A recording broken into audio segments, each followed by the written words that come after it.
We started out upgrading the coffee that people were drinking at home, trying to remove any of the barriers that we could to people drinking specialty coffee. We've done incredibly well there. We've built a huge direct-to-consumer business, I believe the largest D2C coffee business in Europe. But we're always thinking, what next? How do we take an even greater step forward towards our mission, which is to make coffee a force for good?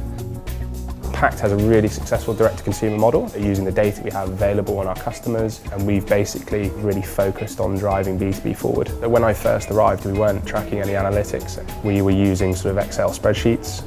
When I was first introduced to Mitchell, he had literally just taken over the team. There was quite a bit of uncertainty around forecasting, around the sales key metrics and how the team was performing. So one of the things that he was looking for was to align the entire sales organisation, but also to get a little bit more predictability and certainty when it came to forecasting.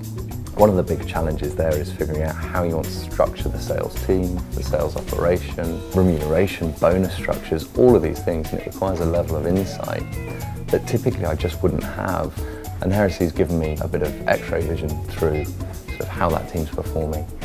The Heresy flags particular deals if they've been delinquent for various parts of the pipeline, so having that visibility and highlighting that enables me to then ask the right questions to my team.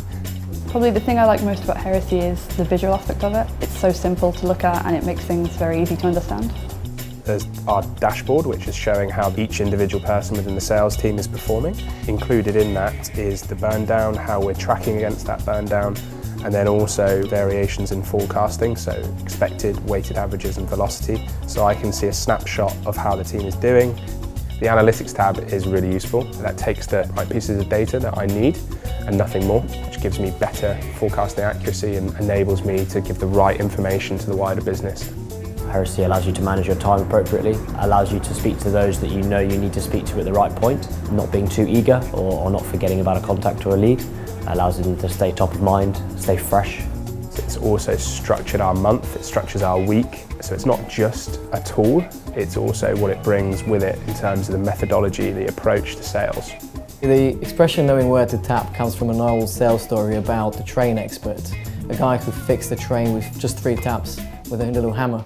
So he was sent in, walked around for an hour, pulled out a little hammer, tapped the train 3 times, thing starts running. Next day, the company receives an invoice for $10,000. They're absolutely outraged and want to know why. The expert sends a breakdown. It reads, tapping with a hammer, $1, knowing where to tap, $9,999. And this is essentially what we do with Heresy. We show you where to tap, and we don't charge you $10,000 for it.